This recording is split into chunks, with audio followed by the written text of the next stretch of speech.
Hello everybody. The session's over. Peg and I are going to divide this report into two segments. I'm going to let her lead off with the report she made yesterday about what is in the E12 bill. And then when she's done with that, I'm going to come back and give you an update on the veto today and further developments. So with that, I will yield to Peg. Good afternoon. Peg Larson from the Capitol with John Call. The Education Conference Committee report has been adopted by both bodies. They were in Friday night till 2 or 3 in the morning and Saturday night until almost 4. And leadership stepped in and said, you will come to a compromise, because it seemed that there were many issues that were standing between both sides. The biggest one is the governor's threat of a veto if they don't put another $150 million into 4K. So they didn't. They stuck with a $400 million target, which is higher than either body had.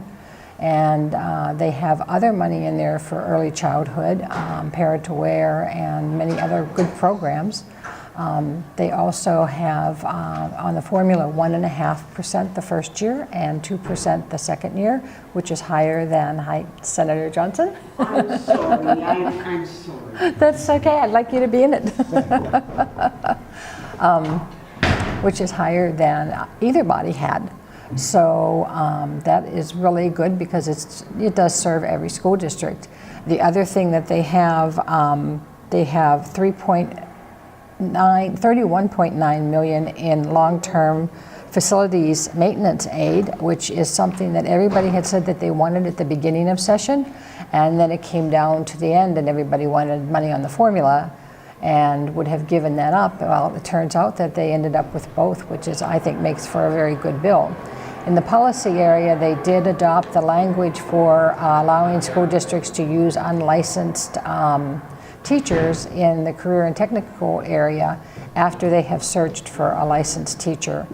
They did not pass it to be paid for out of the levy, but with the bump in general ed money, it may come around to that. So the career and technical grant money that we had in the bill fell casualty to putting more money on the formula and the long-term facilities aid.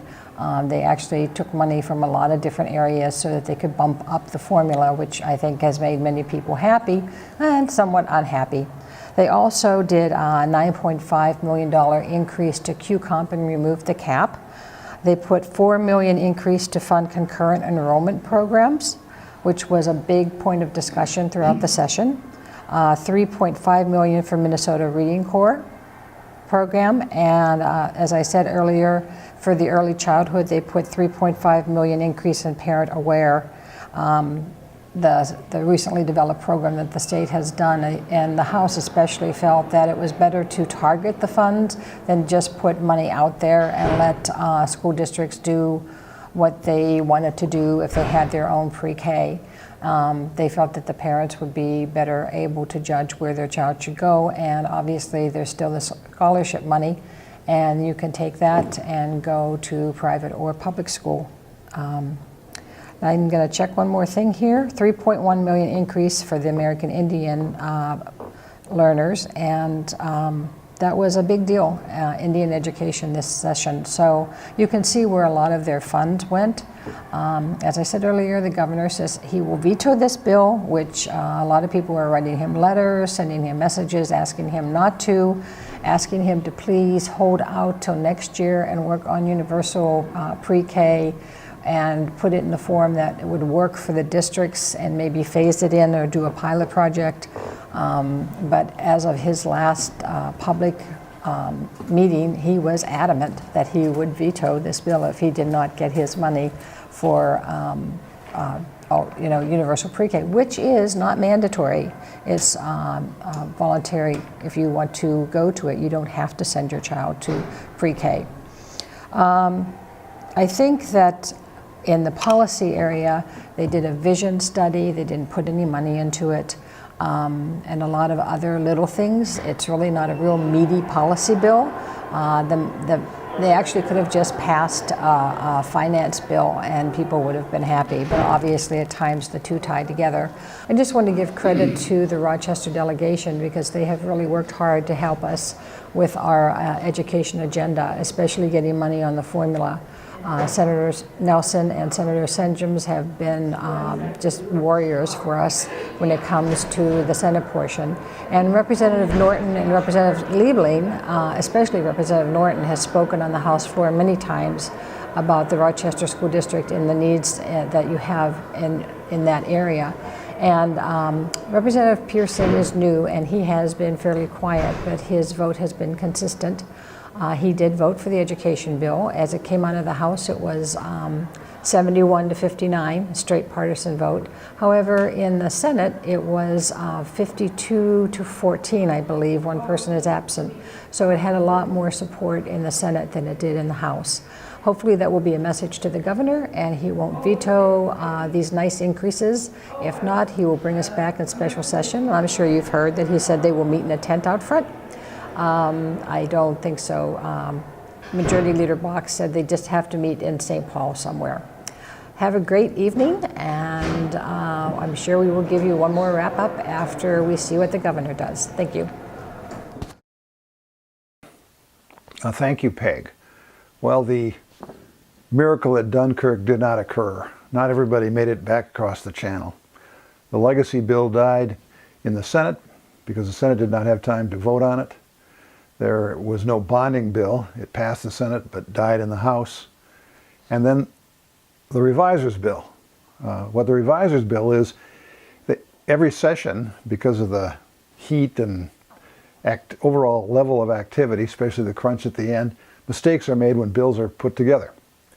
The last bill it passes typically is a reviser's bill, and it makes all these corrections in the previous legislation that passed to remove contradictions or errors of various kinds. So that did not happen. Well, we did pass a E12 bill that had 1.5% and 2% increases in the 2 years of the biennium coming, as Peg has explained. But that bill is going to be vetoed. The governor made a statement today. I went to his press conference. The reason he hasn't vetoed it yet, it hasn't gotten to him. But he made the promise today, and I know he will keep that promise. At the press conference, he explained his rationale. He was critical of special interest groups that were opposed to pre-K education, and he singled out the AMSD and the Minnesota School Board. He says he will continue to push very hard in the special session for his pre-K proposal. I'm going to read a little bit from his message to give you a little more detail about other concerns he has. The bill omits the following funding, which I specified in my May 15th letter to leaders. No funding for eliminating the waiting list of 2,500 low-income children for Head Start. No funding for the Northside Achievement Zone and St. Paul Promise neighborhood. No funding for the Bureau of Indian Education schools, and only meager funding for American Indian students. No funding for special education. No funding for English learning programs. No funding for free breakfast for pre-kindergarten and first graders. And no funding for regional centers which help our most struggling students improve. On the second page, he zeroes in on the pre-K issue and says, also unacceptable is the absence of any version of voluntary universal pre-kindergarten, which will help 47,000 four-year-olds, which has been my #1 priority this session.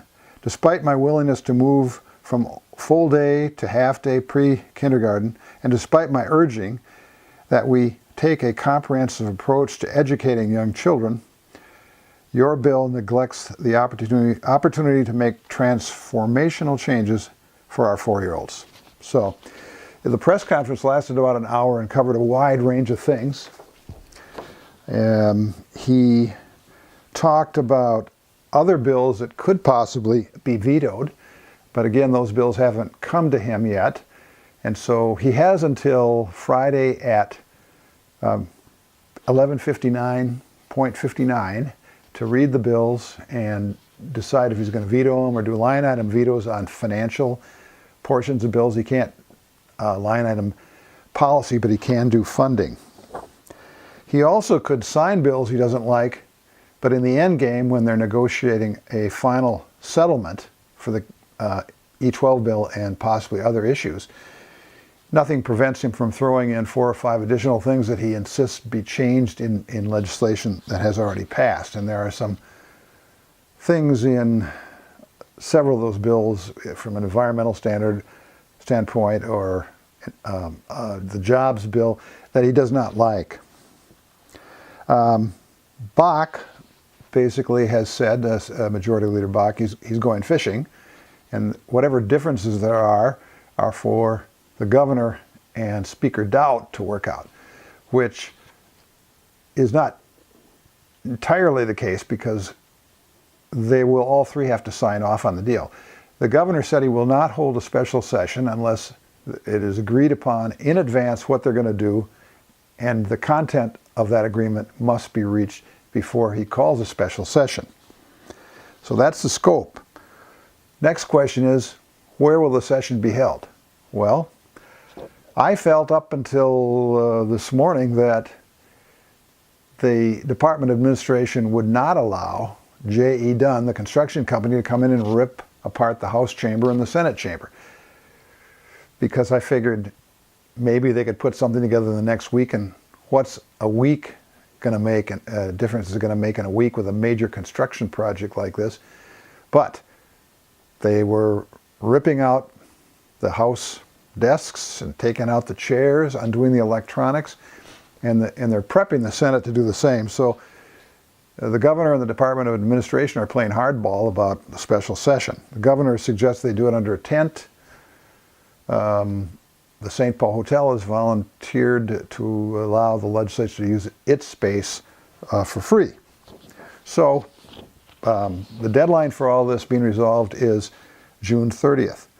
One other issue that I thought would be worth sharing with you is we really hit the bottom this year in terms of process, and this is not a partisan criticism, it's bipartisan. There's a pox on both houses. There's been a tendency increasingly in recent years to have these omnibus bills. Well, for education it makes a lot of sense to have an omnibus bill, but you used to have bills that would be heard and then voted on and incorporated into the omnibus bill.